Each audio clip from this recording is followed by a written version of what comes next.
Bonjour à toutes et à tous. Dans notre émission L'invité de Vassia, nous avons aujourd'hui une émission spéciale sur la présidence de l'UPE. Bonjour Pierre. Bonjour. Bonjour Franck. Bonjour. J'ai le plaisir de recevoir Pierre et Franck pour cette édition spéciale et nous allons parler de l'UPE et de sa présidence. Pierre, est-ce que tu peux nous parler un peu de ton mandat que tu viens de terminer? Oui, moi, c'est une histoire qui se clôture et puis je suis heureux que Franck me succède. Ça a été 3 années riches en événements, en énergie surtout. Voilà, ça a été vraiment quelque chose qui a été très prenant. Moi, j'en garde un super bon souvenir parce que c'est avant tout des rencontres, 3 années de rencontres auprès des entreprises du territoire, des entrepreneurs, des dirigeants, des dirigeantes, de nombreux projets qu'on a menés auprès de notre équipe avec toute une énergie collective. Donc, c'était vraiment un très beau mandat et je conseille vraiment de s'engager dans la vie de l'UPE06, quelle que soit son entreprise, quelle que soit sa taille, quelle que soit son envie. Super. Franck, aujourd'hui, tu reprends le flambeau. Qu'est-ce que tu peux nous en dire? Heureux de reprendre le flambeau à la suite de Pierre qui a fait un travail avec les équipes exceptionnel. Oui. On souhaite absolument le maintenir, aller dans la continuité sur ce qui a été mis en œuvre, trouver aussi des solutions adaptées à l'activité et l'actualité, je dirais, qui est bouleversée ces derniers temps, mais en gardant cette énergie, en gardant cette proximité des entreprises du territoire, des chefs d'entreprise du territoire qui sont déterminants pour arriver à fédérer davantage ce sublime territoire qui est les Alpes-Maritimes. Génial. Franck, je vais répondre sur ce que tu dis. Tu parles de l'actualité. On a été à la REF. On a un peu écouté ce qui s'est passé. Qu'est-ce que vous pouvez nous dire tous les deux? La REF 2025 était une belle édition, en tout cas sur la représentativité, puisqu'on était plus de 40 chefs d'entreprise présents sur cette nouvelle édition à Roland-Garros, pour une première à Roland-Garros, avec une cohésion de notre tissu économique, avec une cohésion à la fois sur les branches d'activité, mais également sur la répartition géographique des entreprises depuis Grasse, Cannes, Nice. Toutes les villes étaient représentées. Sur l'événement lui-même, déçu parce que pas d'annonce. Une allocation du Premier ministre qui a été plutôt de nature à plomber l'ambiance, plutôt qu'à nous donner de la visibilité. Et un chef d'entreprise qui n'a pas de visibilité, c'est un chef d'entreprise qui ne va pas de l'avant, qui n'investit pas. C'est une vraie problématique pour notre économie. Oui, je vais reprendre ce qu'a dit Franck. Moi, je retiens l'énergie du territoire et on voit que en fait, la solution vient des territoires, vient de nous. Et donc, c'est notre dynamisme collectif qui prime sur des annonces parisiennes qui nous déçoivent toujours. Donc, restons solidaires et restons énergiques entre nous. Oui, on va repartir sur l'UPE parce qu'effectivement, la REF était sympa parce que la délégation azurienne était bien représentée, mais ce qu'on était allé pour avoir n'a pas vraiment été à la hauteur de nos attentes. Donc, on va revenir sur la présidence de l'UPE si vous voulez bien. Pierre, en repensant à ton mandat, qu'est-ce que tu peux nous dire sur les moments forts? Les moments forts, tout d'abord, on arrive dans un contexte où il y avait des tensions entre la CPME, le MEDEF, la Chambre de commerce. Et le premier élément, c'était déjà d'apaiser tout ça et de retravailler tous ensemble. Donc, ça a été le premier travail, c'était déjà de revoir nos statuts, de remodifier nos relations entre nous pour faire diminuer les égos des uns et des autres et puis travailler l'intérêt général. Et donc, ça, c'était vraiment un premier élément très important. Et puis après, on a fait quand même beaucoup d'événements, on va dire collectifs, donc l'organisation de nombreux salons. Je retiens notamment le salon IBT qu'on a construit avec d'autres fédérations, avec la Chambre de commerce. Donc, c'était un premier élément collectif qui a montré que finalement, quand on se met ensemble, on peut faire de magnifiques choses. C'est vrai, je suis d'accord. Y a-t-il un projet ou une réalisation pendant ton mandat que tu as envie de partager avec nous aujourd'hui? On a fait de nombreuses choses. Après, je retiendrai peut-être une innovation, ça a été l'accompagnement et le fonds Boost. Donc, on a à la fois accompagné un fonds d'investissement territorial dans les Alpes-Maritimes, à la fois aider au lever de fonds, et puis également former les dirigeants avec un parcours d'accompagnement pour les former à la croissance externe, dire comment on peut faire grossir son entreprise en rachetant d'autres entreprises de notre territoire. Donc, c'était un peu innovant, ça a été une aventure sympa, difficile. Et les projets difficiles, quand on arrive à aller au bout, c'est là où on a les plus grandes fiertés. Donc, je retiendrai celui-là si je dois en citer un seul. Eh bien, c'est super. En parlant de cette fierté, quel est l'héritage que tu souhaites transmettre à Franck aujourd'hui?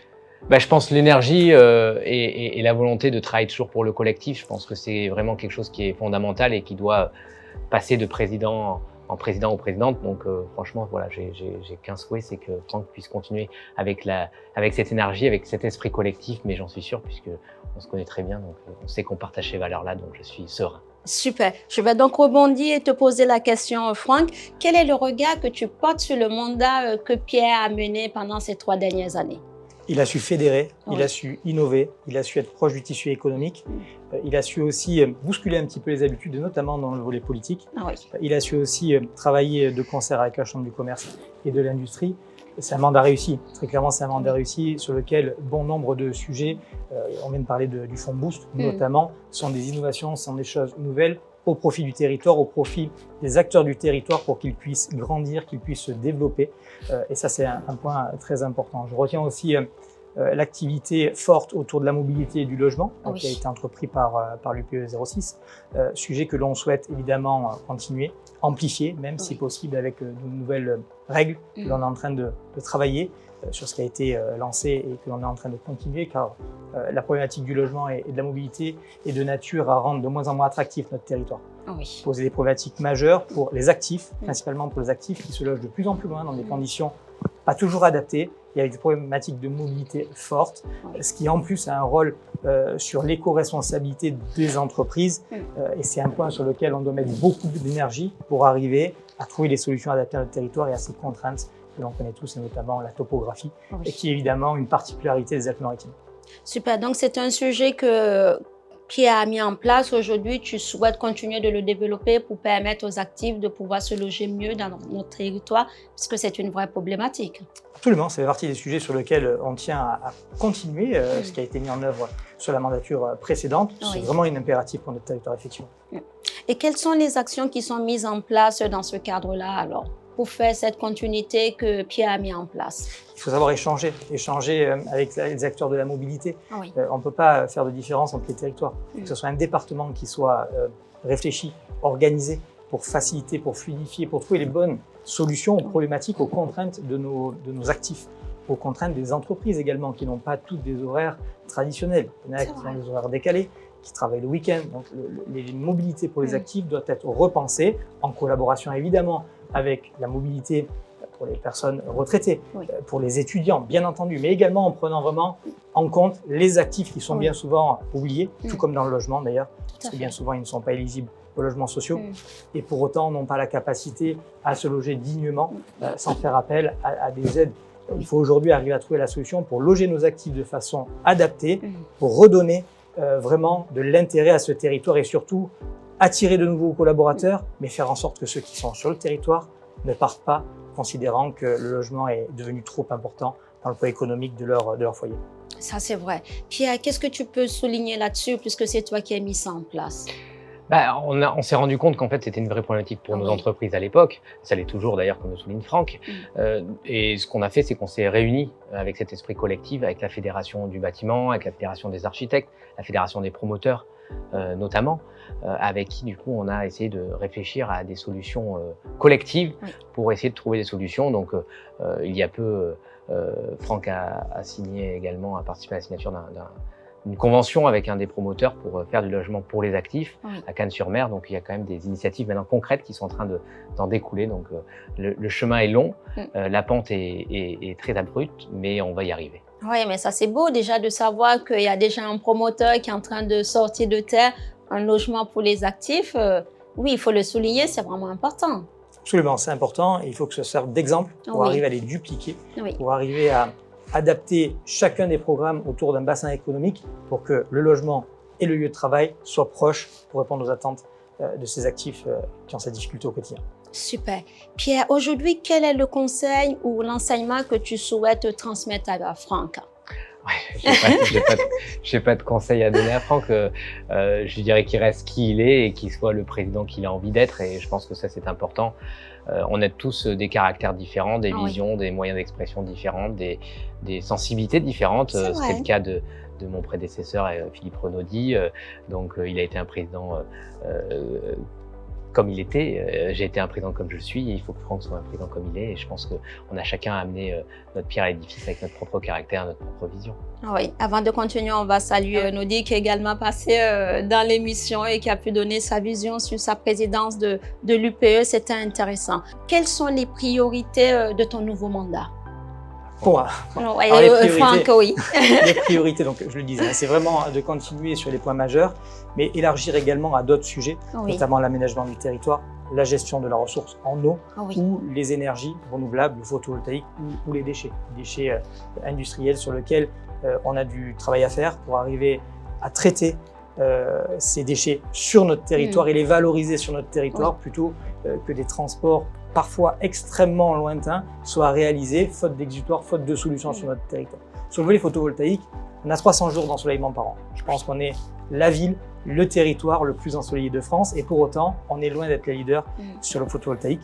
Nos toitures sont bien souvent non équipées de panneaux photovoltaïques et c'est assez dommage. Dommage parce qu'on pourrait imaginer une consommation mutualisée, une production mutualisée et une consommation mutualisée dans un périmètre restreint, une zone industrielle par exemple, permettant de valoriser au mieux l'énergie et de la consommer sur place. C'est vraiment une notion de RSE qui est à mettre au cœur de cette idée. Je pense que c'est un vrai défi de ce mandat. Ça peut être un vrai défi de ce mandat. Oui, ça peut être un vrai défi parce que le RSE aujourd'hui, chaque entreprise essaie de l'appliquer dans son quotidien. Donc oui, ça peut être intéressant que les déchets soient recyclés dans la région et soient bénéfiques pour la région, oui. C'est un écosystème, il doit être vertueux et par ce biais, on peut le mettre en œuvre. Je pense que c'est vraiment une piste à creuser. Eh bien, super. Pierre, est-ce que tu peux nous dire concrètement l'UPE, c'est quoi? C'est un syndicat patronal, donc on connaît beaucoup les syndicats salariés, que ce soit Force ouvrière, la CFDT, la CFTC notamment. Et on a la même chose chez les entreprises, puisqu'il faut les défendre. Et dans ce cas-là, l'UPE est là pour faire du lobbying, pour défendre les intérêts de ces entreprises dans des différentes organisations vis-à-vis des politiques, vis-à-vis des instances de l'État notamment. Donc on est un syndicat pour défendre les intérêts des entreprises. Super. Franck, y a-t-il des particularités au niveau de l'UPE?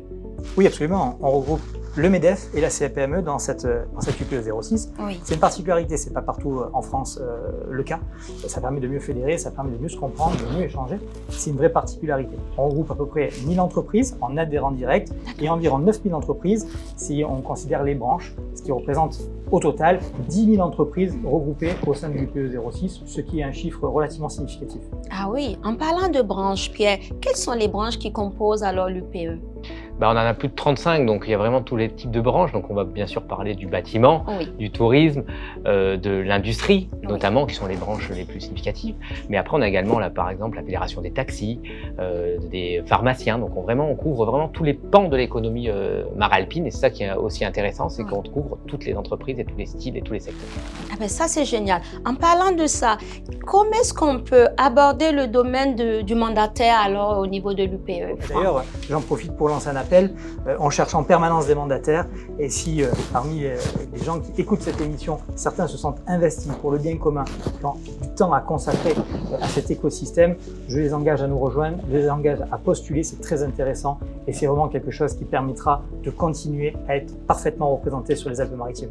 En parlant de ces mandatures, est-ce qu'il faut des caractéristiques ou des spécificités pour que les gens puissent postuler? Pierre, qu'est-ce que tu peux nous dire là-dessus? Ça va dépendre des mandats, mais en tout cas, déjà, il faut du temps à allouer. Il faut savoir que quasiment tous nos mandats sont bénévoles aussi, donc il faut le comprendre. Et après, il faut être dirigeant d'une entreprise. Et en fonction des mandats, il y a une ancienneté dans le poste de dirigeant. Il faut être mandataire dans la plupart des cas. Et en tout cas, après, il n'y a pas de compétences particulières. Il faut juste être motivé, impliqué, avoir envie d'apprendre.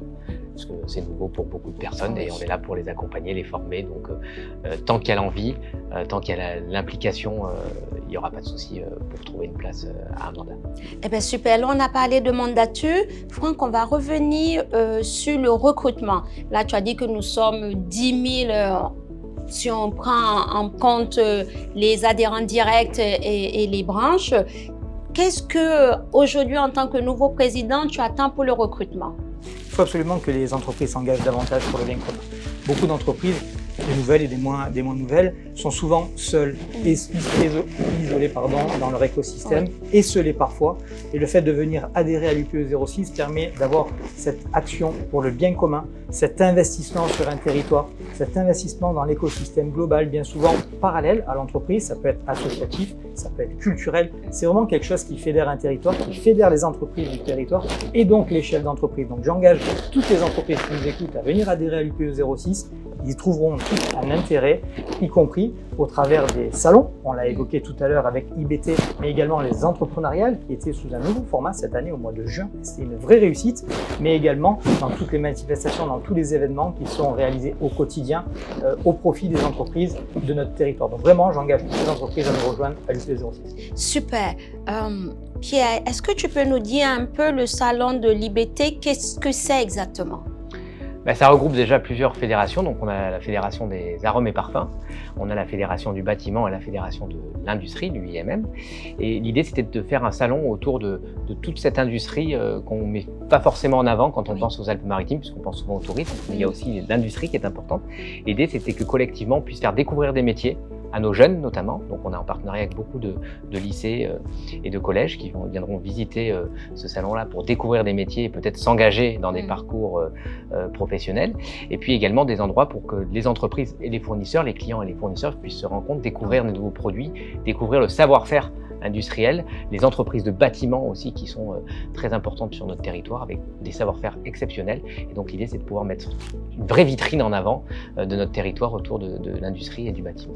Eh bien, super. C'est vrai que lorsque je t'écoute, je suis d'accord, on a tendance à se dire que les Alpes-Maritimes, c'est le tourisme, alors qu'on a aussi l'industrie. Aujourd'hui, Franck, qu'est-ce que tu peux nous dire sur la place de l'industrie dans la région? Parce que ce n'est pas une chose à laquelle on pense automatiquement quand on parle de la Côte d'Azur. On n'y pense quasiment pas.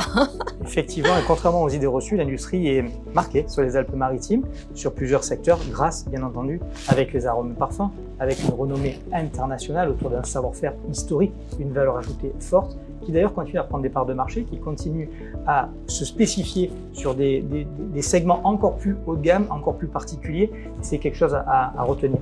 Également sur d'autres territoires, Carros, on pense souvent à Carros, autour de la santé humaine, la santé animale, avec également des belles industries présentes sur la zone industrielle de Carros. Le poids de l'industrie est relativement significatif sur les Alpes-Maritimes, bien qu'on pense tourisme quand on parle Alpes-Maritimes, et compte tenu de notre volonté, de notre impératif de réindustrialiser notre pays, évidemment, c'est une piste à avoir vraiment en ligne de mire. Eh ben, c'est génial. Donc aujourd'hui, on sait que quand on va parler des Alpes-Maritimes, on ne va pas uniquement voir le volet touristique, on verra aussi le volet industriel. Et ça, c'est bien d'avoir mis en place ce salon qui permet d'ouvrir le regard sur cette réalité aussi qui concerne notre territoire. Pierre, dis-moi, pendant ces 3 années, tu as dirigé la présidence de l'UPE. Quel est le regard que ça t'a donné en tant que chef d'entreprise? Parce que tous les deux, vous êtes chefs d'entreprise, des acteurs importants impliqués dans l'économie locale. Quel est le regard que ça t'a donné avec cette expérience que tu as eue? Ça m'a ouvert parce que quand on est à l'UPE 06, on voit tous les secteurs d'activité, toutes les tailles d'entreprise, tous les bassins économiques du territoire. Donc toutes ces rencontres m'ont aussi éveillé ma curiosité dans des secteurs. J'ai appris des secteurs d'activité que je ne connaissais pas forcément. Je les ai découverts des entreprises, des pépites de notre territoire, et ça m'a rendu encore plus fier de mon territoire où je me suis dit mais on a vraiment tout pour réussir et on a des boîtes qui mériteraient d'être connues, et à l'UPE 06 j'ai pu découvrir toutes ces belles pépites et qui mériteraient d'être mises en avant. Donc une meilleure connaissance de mon territoire et une ouverture d'esprit envers différentes activités et différentes tailles d'entreprise. Eh bien, je te remercie. Franck, en tant que chef d'entreprise, quel est le regard que tu as et comment arrives-tu à combiner ton rôle de chef d'entreprise avec ta mandature actuelle? En s'appuyant sur des équipes soudées, performantes, à l'écoute, dynamiques, c'est absolument indispensable. Une mandature comme celle-ci prend beaucoup de temps, c'est chronophage. Et pour arriver à contrebalancer ce temps qui n'est pas passé dans l'entreprise, il faut absolument avoir des collaborateurs extrêmement investis, autonomes. Autonomes, c'est vraiment important pour continuer à progresser, pour continuer à prendre des parts de marché, à faire rayonner l'entreprise qui, à quelque part, est le point numéro 1 à garder en tête. Bien entendu, il faut arriver à allier tout ça, et c'est en s'appuyant sur ces hommes et ces femmes que tout est possible. Ça, c'est super. C'est sûr qu'aujourd'hui, il faut arriver à combiner tout en gardant le fait que tu restes chef d'entreprise, même si tu as la présidence de l'UPE pour les 3 années qui suivent.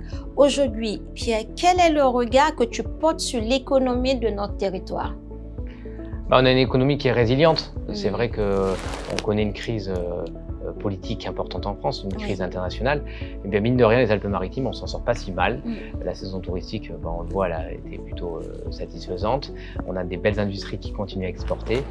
On est résilient, on est un territoire solidaire, résilient, donc il faut qu'on continue à appuyer là-dessus. Donc j'ai une vision plutôt optimiste de notre territoire d'un point de vue économique. Super. Et toi, Franck? Sans reprendre les propos de Pierre, effectivement, on a la chance d'avoir un territoire qui finalement peut transformer une contrainte, c'est d'être enclavé entre mer et montagne et avec la frontière italienne, en avantage. En avantage parce que finalement cet écosystème arrive à échanger, à partager, à trouver des solutions, à attirer toujours plus les visiteurs, à attirer aussi les entreprises qui viennent s'y installer. On a évoqué l'industrie tout à l'heure. Donc effectivement, on a une capacité de résilience peut-être supérieure à d'autres territoires, et c'est aussi en fédérant l'écosystème, en faisant connaître les entreprises les unes et les autres, en faisant connaître les entreprises en fonction des bassins. Bien souvent, il y a une scission entre les bassins. C'est important d'arriver à les faire se rencontrer, se parler, échanger, et automatiquement, un tissu d'affaires peut se lier juste après. Donc c'est quelque chose d'important, et je pense que c'est propre à notre territoire pour arriver à le réaliser. Eh bien, super. En parlant que les bassins doivent se réunir, je vais rebondir sur un événement que tu as réalisé pendant ta mandature. C'est l'événement entre les Alpes-Maritimes et le Var. Comment t'es venue l'idée? Parce que ce fut un événement vraiment qui a permis une connexion entre ces deux régions. Donc, qu'est-ce que tu peux nous en dire là-dessus? Tout d'abord, c'est une question aussi de relation avec les territoires voisins. Donc, l'UP06 et l'UPV, on a des similitudes, on a des connexions, on partage les mêmes valeurs avec l'équipe présidente et de direction. Donc, c'était assez facile à organiser. Et puis, l'idée, c'était quand même de dire, c'est pas parce qu'on a une montagne qui s'appelle l'Estérel, qui est une frontière naturelle, qu'aujourd'hui, on peut traverser quand même assez facilement. Et quand on est à Cannes ou à Mandelieu et qu'on est qu'à 10 ou 15 minutes de Fréjus, c'est quand même dommage de ne pas aller voir ce qui s'y passe d'un point de vue économique. Donc, on a voulu, essayer de faire tomber cette barrière naturelle et montrer que les Alpes-Maritimes peuvent aussi travailler avec le Var. Eh bien, c'était une belle initiative et bravo à toi. Franck, là-dessus, est-ce qu'il y aura d'autres événements de ce type qui vont continuer pendant ta présidence? Et quelles sont les actions ou qu'est-ce que tu as envie de mettre en place pour la suite? Effectivement, maintenir cette action et de partager avec nos amis et voisins varois, notamment le Var Est, qui est vraiment à quelques encablures des Alpes-Maritimes et absolument indispensable. On a coutume de dire qu'en fonction du positionnement, soit on prend pour un Varois, soit on prend l'avion à Nice, soit on prend l'avion à Marseille. Lorsqu'on prend l'avion à Nice, on est proche du tissu économique niçois. Et donc, il est absolument important, indispensable même, d'arriver à fédérer l'écosystème global, c'est-à-dire un écosystème de proximité avec des similitudes fortes. Ça vient d'être dit, seule une petite montagne, une montagne naturelle, fait la frontière entre ces deux bassins. Et pour autant, l'activité y est bien souvent complémentaire. Donc, c'est important de continuer ces échanges, bien entendu, et de les ouvrir à d'autres. Parce qu'il faut ne pas rester enclavé sur les Alpes-Maritimes, bien que nous soyons peut-être plus résilients qu'ailleurs, et malgré tout s'ouvrir aux départements, aux régions voisines. Dans certains cas, c'est absolument indispensable. Eh bien, génial. Est-ce que tu veux nous partager aujourd'hui quelques visions que tu as pour ta présidence, quelques actions que tu as envie de mettre en place en dehors de celles que tu as déjà citées? Peut-être travailler sur les crèches d'entreprise. C'est un sujet important aujourd'hui. Bon nombre de personnes sont éloignées, en tout cas temporairement, de l'entreprise et parfois bien plus longtemps parce qu'elles ne trouvent pas de solution pour faire garder leurs enfants. Je pense que c'est un point absolument indispensable, essentiel. Il faut arriver à trouver cette solution qui n'a jamais vraiment été une réussite sur les Alpes-Maritimes pour arriver à mutualiser les berceaux, mutualiser les infrastructures permettant à toute personne ayant un besoin de trouver la solution de proximité adaptée à ses contraintes, ses horaires, son lieu de travail, son lieu d'habitation, pour permettre de ne pas éloigner les actifs du monde de l'entreprise. Ça fait partie des sujets sur lesquels on a vraiment cette envie de travailler. Ah, c'est super. C'est vrai qu'aujourd'hui, pour beaucoup de mamans qui sont dans le domaine de l'entrepreneuriat ou même en étant actifs salariés, ont ce problème-là de la garde des enfants et surtout quand les enfants sont vraiment petits. Donc oui, pouvoir mettre ça en place, ça sera une manière encore de permettre aux actifs de se libérer la tête pour être plus impliqués dans l'économie de notre territoire. Absolument, et je pense que c'est déterminant pour, je le redis, faire en sorte de ne pas éloigner les travailleurs de l'emploi. Aujourd'hui, on a besoin de les attirer et non pas de ne pas trouver les solutions qui engendrent un éloignement naturel. C'est vraiment une priorité pour nous. Et ça n'a pas vraiment été une réussite jusqu'à présent, mais on tient à faire de ce mandat, trouver la solution pour mettre ceci en œuvre. D'accord. Pierre, aujourd'hui, quand tu regardes ta mandature, comment est-ce que tu peux nous symboliser les points sur lesquels tu as envie de revenir et qui ont été vraiment déterminants, qui n'avaient pas été mis en place et sur lesquels tu t'es vraiment basé pour aller les mettre au service de nos territoires? Je dirais tout d'abord l'apaisement, la solidarité, ensuite l'énergie, la volonté de toujours être à fond sur le territoire, à fond entre nous, et puis la solidarité également dans tous les projets qu'on a pu réaliser. Donc voilà, de l'apaisement, de l'engagement et du dynamisme, et puis de la solidarité, c'est ce que je voudrais qu'on retienne de ma mandature. Eh bien, super. Je vais vous demander à tous les deux un mot de fin sur cette édition spéciale UPE, et on va commencer par toi, Pierre. Merci Wassiam déjà pour cette invitation. Merci à toi.